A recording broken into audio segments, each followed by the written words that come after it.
Adu's last days with his family seemed like the happiest, the kind of days where the house was filled with laughter and the comforting smell of home-cooked meals. But if anyone had told him these would be his final memories, he would never have believed it. Adu was a man who put his family first every day. He would work under the hot sun, sweating and toiling, just so that his wife, Adisa, and their 3 children could live comfortably. In Lawansi, a small city where everyone knew everyone, Adu was seen as the rarest of men. He was kind, honest, and above all, he was a devoted husband and father. Hello, family. Before we continue, I want to take a moment to send some love and gratitude to our amazing listeners from different countries. Your support means the world to us. Please don't forget to like, share, and subscribe for more intriguing tales. Let's continue. In town, people would often say, "There goes Adu, a man who loves his family more than gold." But for Adu, it wasn't about praise. He simply loved his family, and he wanted to protect them no matter what. One evening, after a long day, Adu called his best friend over to share a big decision he had made. With a look of pride and relief, he said, "I just set up a life insurance policy. $5 million. His eyes shone as he thought about his family's future. "If something happens to me, Adisa and the kids will be safe."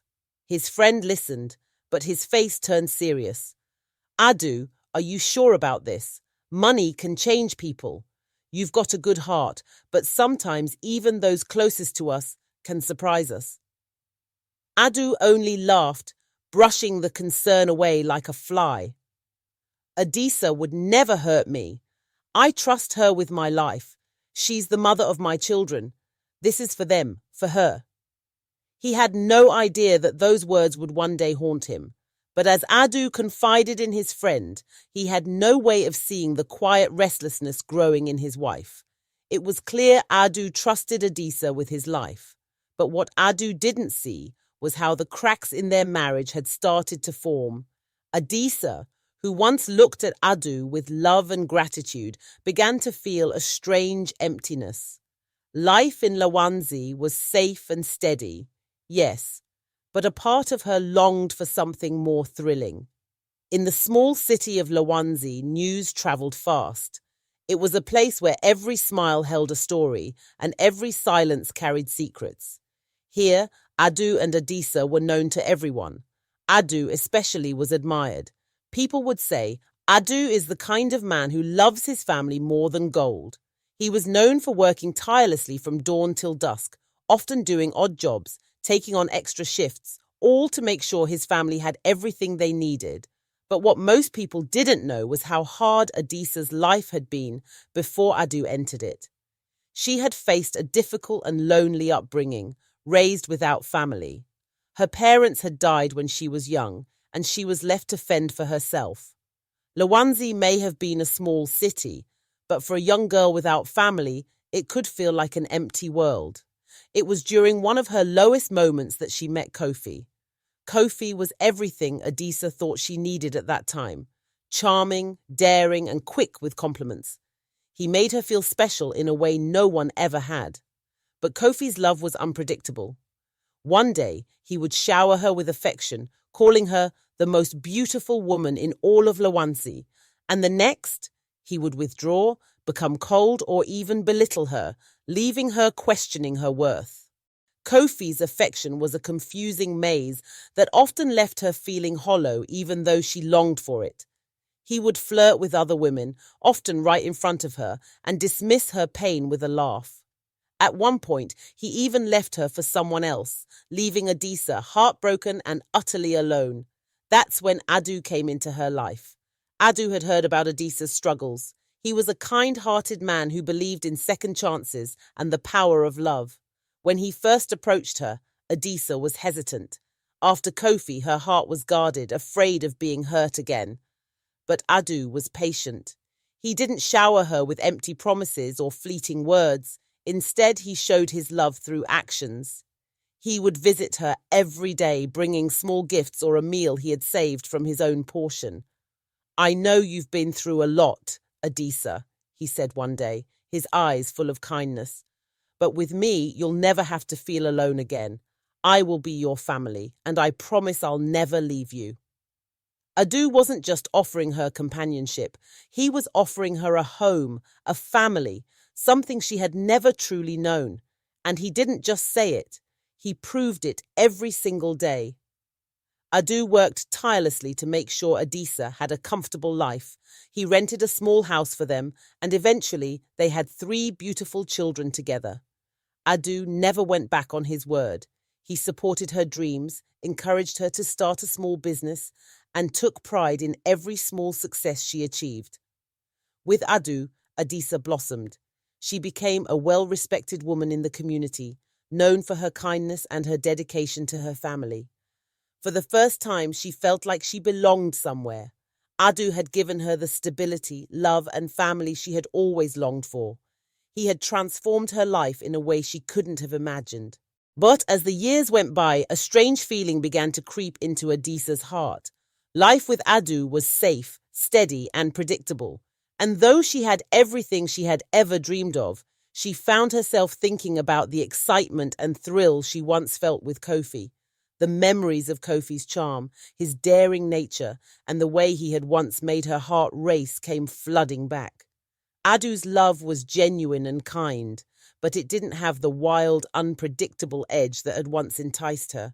When Adu came home one evening with the news of a life insurance plan, she barely listened. $5 million, Adisa, he said with pride. If anything happens to me, you and the kids will be well taken care of. Adisa forced a smile, trying to show the enthusiasm he expected, but her mind was elsewhere. The cracks in their marriage, invisible to anyone else, began to deepen. Kofi wasn't new to Lawanzi. Years ago, he and Adisa had been an inseparable pair. Back then, Kofi was known as a charming man with big promises but little follow-through. Their relationship was intense. Kofi was the kind who would promise the world one day and then break Adisa's spirit the next. Many in the city still remembered their fights, how Kofi's sharp words had often left Adisa in tears, questioning her worth. But there was a certain thrill with Kofi that she hadn't found with Adu. Kofi's unpredictability, his air of danger, was intoxicating in a way. So when she saw him in the bustling marketplace of Lawanzi, looking as charming as ever, her heart skipped a beat. "Adisa!" he called out, weaving his way through the crowd with that familiar grin. It was like no time had passed. The market sounds faded, and it was as if she was back in time, swept up in Kofi's dangerous allure. They began meeting secretly. Each time, Kofi would shower her with compliments, saying things like, "You're wasted here, Adisa. With me, you could have a life worth living." And even though she tried to shake it off, Kofi's words lingered, planting seeds of doubt. One afternoon, as they sat by the river that flowed just outside of Lawanzi, Adisa let slip the detail about Adu's life insurance plan. "Adu's got a life insurance policy," she said, half jokingly. "He's always worried something might happen to him. $5 million. Can you believe that?" Kofi's eyes flashed with a cunning she hadn't seen before. He leaned in, his voice smooth and persuasive. "Adisa, if you were with me, we wouldn't have to dream about money. It would be ours." She laughed nervously. "Well, I guess I chose the wrong man for that." Kofi didn't laugh. He watched her closely, his voice dropping to a whisper. "What if you could have both, Adisa? That money, a life of freedom, luxury, and still be with someone who truly understands you." She stared at him, shocked but strangely intrigued. "What are you saying, Kofi?" Kofi began weaving a fantasy of a new life, a life where they would be free of the simple life she had with Adu. "Imagine, Adisa, if Adu wasn't around. You'd have the money, and we'd finally be free to live the life we deserve." At first, she rejected the idea, horrified. But Kofi was relentless. Each time they met, he would paint the picture of this perfect life so vividly that the line between fantasy and reality started to blur. Kofi's persistence was relentless. Whenever they met, he would speak of the better life they could have together if only Adu wasn't in the way. At first, Adisa was horrified by the idea. She was afraid of getting caught, of people suspecting her. But Kofi's words were like poison themselves, working their way into her thoughts and clouding her judgment. "Listen, Adisa," Kofi murmured one day, leaning in close, his voice smooth yet cold. "No one has to know. You just need to add a tiny amount each day. It's safe. It'll look like he's just overworked, sick with some untraceable illness." She was hesitant, but each time Kofi painted the picture of the life they could have, the wealth, the freedom, the happiness, she felt her resolve weakening.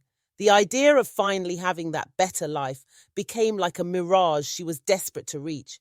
Adu was a good man, yes, but in Kofi's twisted way, he made it sound like Adu was standing in the way of her happiness. Finally, she agreed. Kofi provided her with a small vial of clear, odorless liquid. "Add just a drop at first," he instructed. "You don't want him to suspect anything. Gradually increase it over time. By then, it'll be too late, and no one will suspect a thing." The first time she slipped the poison into Adu's food, her hands were shaking so badly she could barely grip the spoon. She looked at him across the table, his face tired but gentle, as he dug into the meal she had prepared. Each bite he took seemed to stab at her conscience, but she forced herself to stay calm. Day by day, she added a little more, just as Kofi had told her. At first, it was barely noticeable. Adu continued to work long hours, and any fatigue could easily be explained by his rigorous routine. But soon the poison began to take its toll. Adu would come home, shoulders slumped, dragging his feet like a man burdened by unseen weights. At night, he would lay beside her, his breathing shallow, his skin growing colder. "I don't know what's wrong with me, Adisa," he whispered one night, his voice weak and shaky. "I just feel drained." She reached out to him, her hand trembling as she rested it on his forehead. He was so trusting, so vulnerable, that she felt a pang of guilt gnawing at her heart. But then she thought of Kofi, the life they had planned, and forced herself to push those feelings away. Weeks passed, and Adu's health only worsened. He began missing work, his strength sapped by the poison. His face grew hollow, his skin pale and clammy. Friends and neighbors began to notice, whispering their concern for the once vibrant man who had always seemed unbreakable. One evening, as Adu sat at the dinner table, barely able to lift his spoon, he looked up at Adisa, his face a mask of worry. "Adisa," he murmured, his voice strained. "I'm really not well. Maybe I should see a doctor." Her heart pounded as she forced a calm smile, feigning innocence. "You've been working too hard, Adu. You just need to rest more. I'll make you some herbal tea," she lied, her voice steady despite the storm raging inside her. Adu nodded, too weak to argue, too trusting to suspect the woman he loved. As she turned away, she felt tears sting her eyes. A part of her screamed to stop, to confess everything and beg for his forgiveness. But Kofi's voice echoed in her mind, drowning out her guilt with promises of a life she would never have with Adu. In the days leading up to Adu's funeral, the air in Lawanzi was thick with grief. The whole community came together to mourn him, their hearts heavy as they spoke of the good man they had lost. The city had lost one of its most honorable sons, a man who had loved his family fiercely and who had always put others before himself. The funeral was a quiet but sorrowful affair.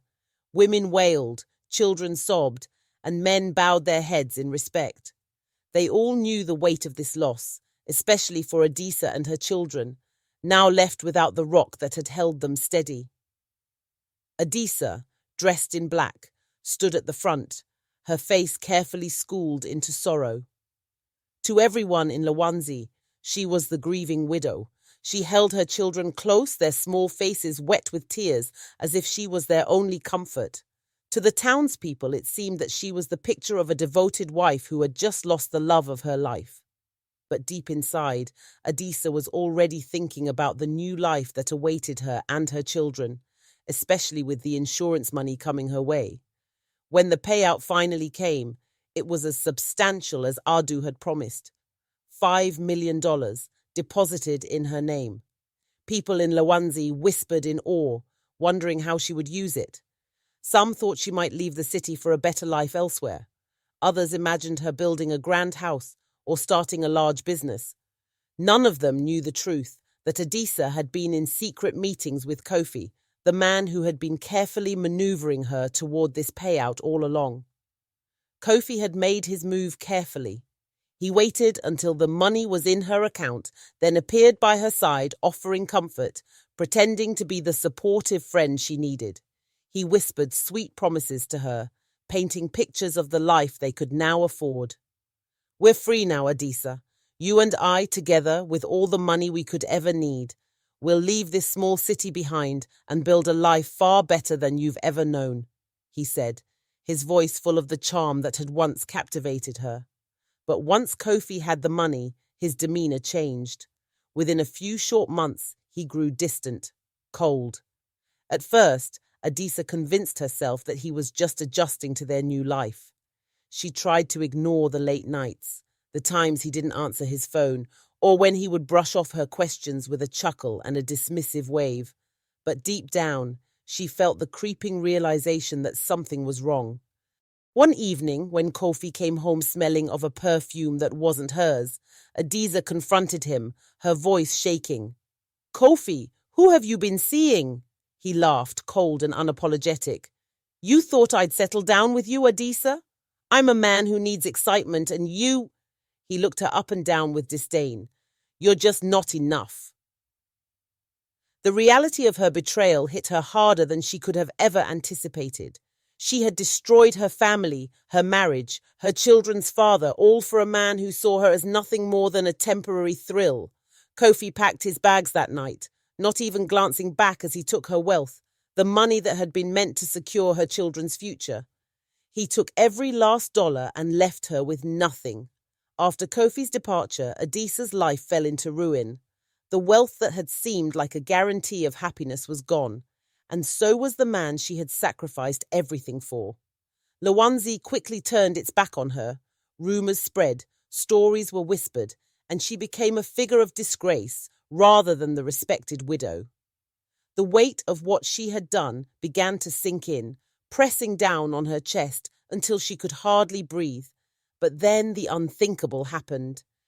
Word spread through the city that Kofi had returned, though not in the way anyone would have expected. He had been involved in a terrible car accident, the luxury car he had bought with her money, now a twisted wreck on the side of the road. Both he and the woman he had run away with were gone, leaving nothing behind but the tragedy of their broken lives. When Adisa heard the news, she felt an overwhelming sense of emptiness, the money, the man, the dreams of a better life, all gone in an instant. She fainted upon hearing the news, her heart unable to bear the weight of her choices and the justice that had come full circle. When she woke in the hospital, her children by her side, she realized with crushing clarity that she was now truly alone. The man who had loved her, Adu, was gone, and she was left with nothing but the regret of her choices.